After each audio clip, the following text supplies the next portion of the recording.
Hello friends, मैं नीता भास्कर आप सभी लोगों का अपने यूट्यूब चैनल पर स्वागत करती हूँ। और पॉलिटिकल साइंस जैसा कि यूपी टीजीटी पीटी आदि एग्जाम के लिए पढ़ते रहें, तैयारी करते रहें। तो मैंने 15 क्वेश्चन लिया है, इंपॉर्टेंट क्वेश्चन है, अच्छे क्वेश्चन है। सारी वीडियो पूरी जरूर देखें, सारे क्वेश्चन देखें और आशा करती हूँ वीडियो आपको जरूर पसंद आएगी, क्वेश्चन अच्छे लगेंगे। और वीडियो पसंद आए तो लाइक शेयर कमेंट करना ना भूलें और चैनल पे अगर नए हैं तो सब्सक्राइब कर लें, बेल आइकन जरूर प्रेस कर लें जिससे आपको नई वीडियो की नोटिफिकेशन मिलती है। इसके साथ साथ हिस्ट्री की जो तैयारी कर रहे हैं एलटी टीजीटी आदि के लिए तो भी जरूर तैयारी करें।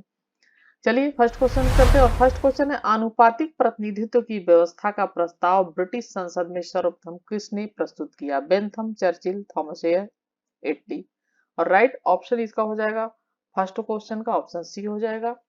अल्पसंख्यकों के प्रतिनिधित्व के लिए जो अन्य प्रचलित प्रणालियां थी उनके दोषों को दूर करने के लिए, ठीक है, उन 1851 में, ठीक है, 1851 में 1851 में इंग्लैंड के थॉमस एयर ने एक योजना प्रस्तुत की जो आनुपातिक प्रतिनिधित्व की व्यवस्था जो है इसके नाम से, ये प्रतिनिधित्व के नाम से प्रसिद्ध हुई। ठीक है, तो राइट ऑप्शन थॉमस एयर या टॉमस एयर। चलिए फर्स्ट सेकंड है, निम्नलिखित में से कौन महिला मताधिकार का प्रबल समर्थक था?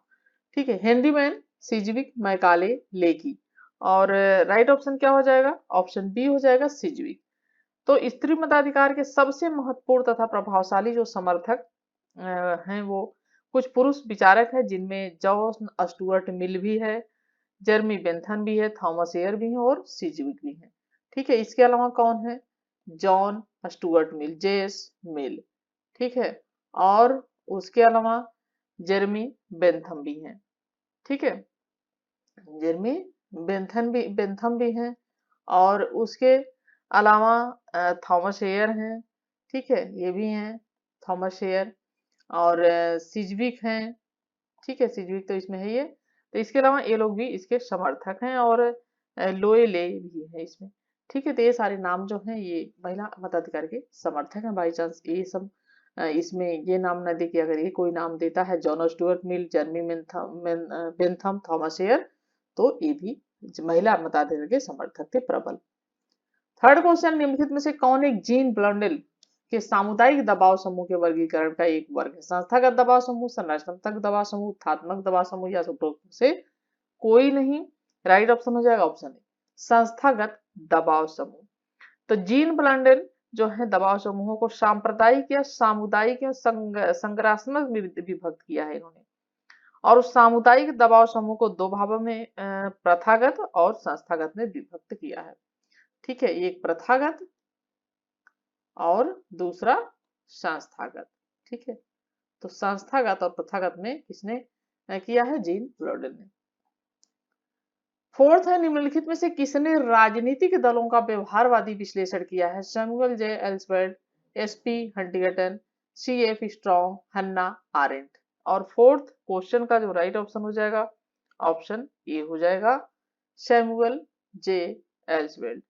ठीक है, इन्होंने अपनी पुस्तक पॉलिटिकल पार्टीज, ठीक है, पॉलिटिकल पार्टीज, ठीक है, तो इन्होंने अपनी पुस्तक पॉलिटिकल पार्टीज ए बिहेवियरल, ठीक है,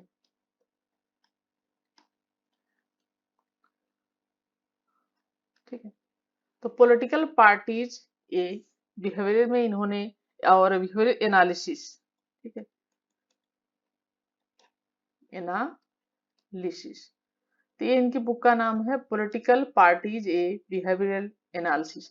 तो इन्होंने राजनीतिक दलों की व्यवहारवादी परिभाषा दी है और उसमें लिखा है कि दल एक शासन तंत्र या राजनीति है। क्या लिखा है? कि दल जो है ये शासन तंत्र है, ठीक है, और राजनीति है, और यह एक सूक्ष्म राजनीतिक व्यवस्था है और इसकी एक सत्ता संरचना होती है और शक्ति नियंत्रण के विशिष्ट प्रतिमान होते हैं और इसकी प्रतिनिधात्मक जो प्रक्रिया होती है और निर्वाचन जो प्रणाली रहती है इसमें, और आंतरिक व्यवस्था संघर्षों का समाधान करने, जो गंतव्य है उनकी व्याख्या करने, नेताओं की भर्ती की उपक्रिया होती है।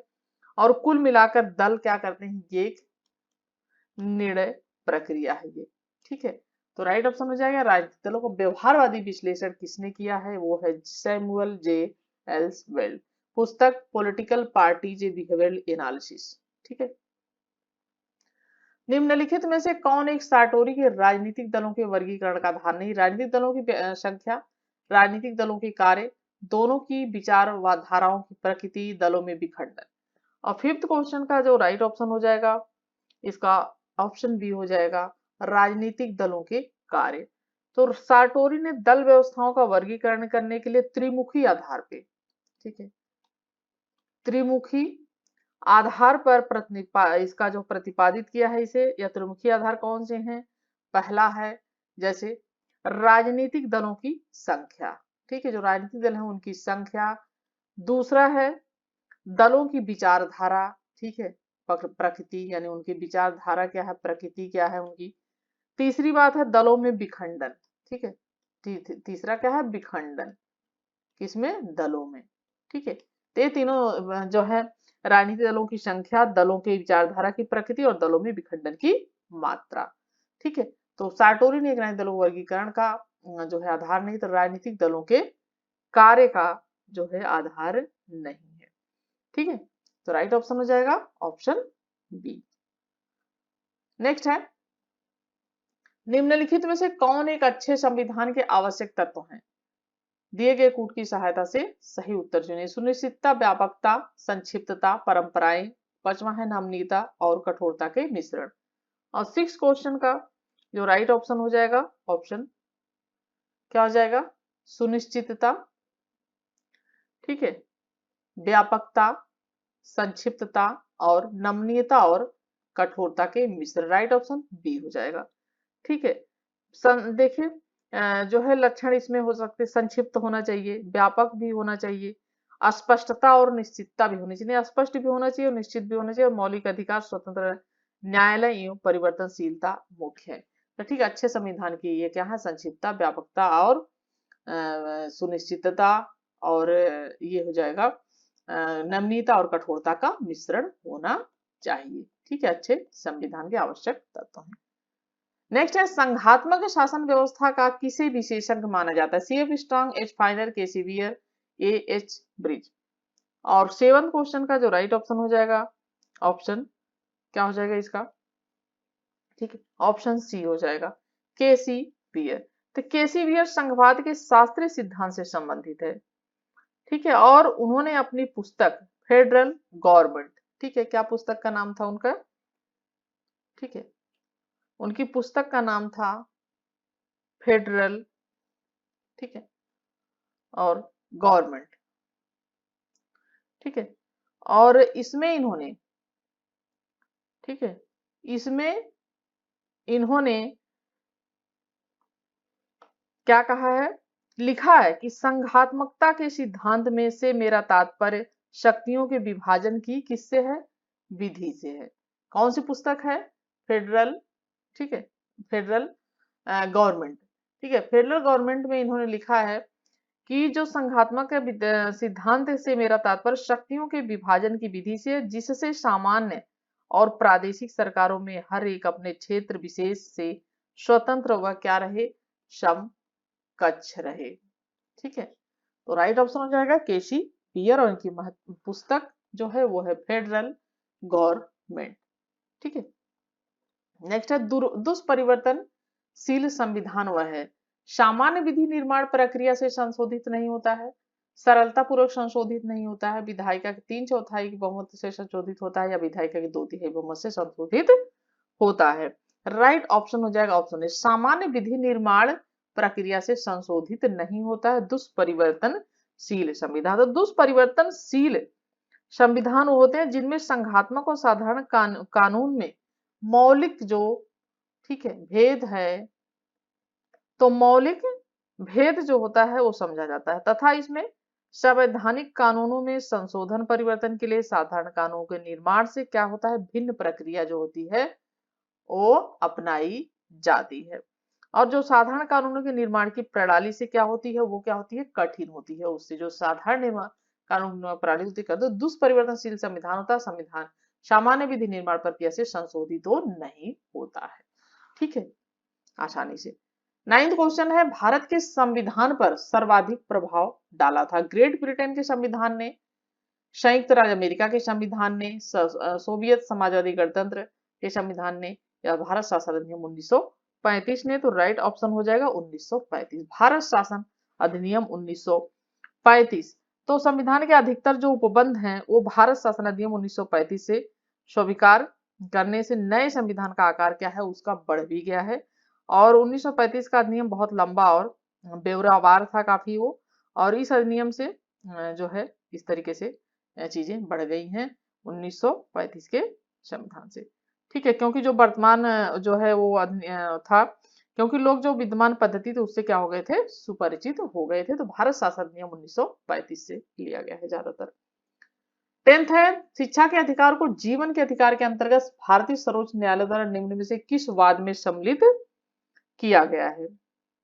ठीक है, किस बात में सम्मिलित किया गया? यूपी बनाम Raj Abdul Samad 1992, Frank Anthony public school employees association बनाम भारत संघ 1986, मोहिनी जैन बनाम कर्नाटक राज्य 1992, रामानुज बनाम तमिलनाडु राज्य 1961, और राइट ऑप्शन हो जाएगा मोहिनी जैन बनाम कर्नाटक राज्य 1992। मोहिनी जैन बनाम कर्नाटक राज्य 1992 के मामले में उच्चतम न्यायालय ने अपने निर्णय में अनुच्छेद कौन सा, ठीक है, अनुच्छेद 21, ठीक, अनुच्छेद 21 के क्षेत्र का आगे और विस्तार किया और शिक्षा के अधिकार को भी जीवन के अधिकार के अंतर्गत क्या किया है, सम्मिलित किया है। ठीक है, और जेपी उन्नीकृष्णन तथा अन्य बनाम जो आंध्र प्रदेश राज्य तथा अन्य 1993 में भी न्यायाधीशों ने इसकी पुष्टि की थी, और इसका विचार था कि 14 वर्ष की आयु तक की प्राथमिक शिक्षा पाने का अधिकार नागरिकों के मूल अधिकार हो सकता है, तो इसमें शामिल किया गया है। और मोहिनी जनाम कर्नाटक जो है राज्य 1992 के मामले में। नेक्स्ट है, निम्नलिखित में से किस प्रकार की समानता को भारतीय संविधान के निर्माताओं ने अनुच्छेद 17 व 18 के द्वारा प्राप्त करने का प्रयास किया? आर्थिक समानता, सामाजिक समानता, राजनीतिक समानता, धार्मिक समानता। और 11 क्वेश्चन का जो राइट ऑप्शन हो जाएगा ऑप्शन बी हो जाएगा सामाजिक समानता। अनुच्छेद 17, ठीक है, उस सामाजिक पद्धति के प्रति निर्देश करता है जिसमें जैसे दलित वर्ग, ठीक है, दलित वर्ग जो है, ठीक है, तो ये जो है उन वर्गों के जन्म के कारण हे दृष्टि से उन्हें देखा जाता था, दलित वर्ग को, और उच्च वर्ग या जातियों के लोग जो है उनसे उनके साथ काफी जो है व्यवहार अच्छा नहीं कर पाते थे, उन्हें अलग समझते थे। तो इस वजह से इसे क्या किया गया है, इसको अस्पृश्यता का जो है वो था, तो इसे हटा दिया गया है, इसे समाप्त कर दिया गया है। तो अनुच्छेद 17 में, और अनुच्छेद 18 में जो है, ठीक है, उपाधियों का अंत किया गया है। जैसे उपाधि आदि जो होती थी उसका क्या किया गया है, उसका अंत कर दिया गया है, अनुच्छेद 18। ठीक है, तो 17 से अस्पृश्यता का अंत कर दिया गया है, और 18 में जो है उपाधियां आदि का इस पे अंत किया गया है। ठीक है, और इस पर सामाजिक जीवन में जैसे कि सभी लोगों को समानता का अधिकार मिले, तो सामाजिक समानता जिससे मिले लोगों को, इसलिए। ठीक है, तो राइट ऑप्शन बी हो जाएगा। नेक्स्ट है, भारत के निवारक निरोध के संदर्भ में निम्न कथनों पर विचार कीजिए और बताइए उनमें से कौन से सही हैं। नीचे दे कूट से सही उत्तर दीजिए। भारतीय संविधान सार्वजनिक व्यवस्था को बनाए रखने के लिए निर्मित शासकों को निवारक निरोध विषय विधि बनाने के लिए अधिकृत करता है। निवारक निरोध के अंतर्गत निरोधित व्यक्ति के ऊपर एक निश्चित अवधि के पश्चात मुकदमा चलाना आवश्यक है। थर्ड है, निवारक निरोध के अंतर्गत गिरफ्तार व्यक्ति की गिरफ्तारी के आदेश के विरुद्ध प्रतिनिधित्व का अवसर दिया जाना चाहिए। और फोर्थ है, सामान्य रूप से निवारक निरोध के अंतर्गत गिरफ्तार व्यक्ति को अधिकतम 2 माह तक बंदी बनाए रखा जा सकता है। ठीक है, और इसमें 1 तथा 3 सही है। ठीक है, ये सही नहीं है, तो राइट ऑप्शन क्या हो जाएगा, ऑप्शन इसका सी हो जाएगा।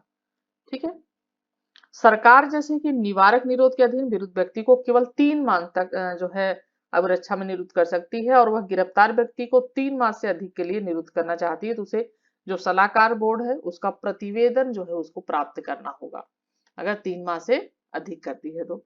ठीक है, और उसका प्रतिवेदन प्राप्त करना होगा। और निवारक निरोध जो के अधीन निरुद्ध व्यक्ति को 24 घंटे की अवधि के भीतर मजिस्ट्रेट के सामने पेश जो है नहीं किया जाता है, और निरुद्ध व्यक्ति का निरोध आदेश के विरुद्ध जो है अतिशीघ्र अवसर दिया जाना चाहिए। राइट ऑप्शन 1 और 3।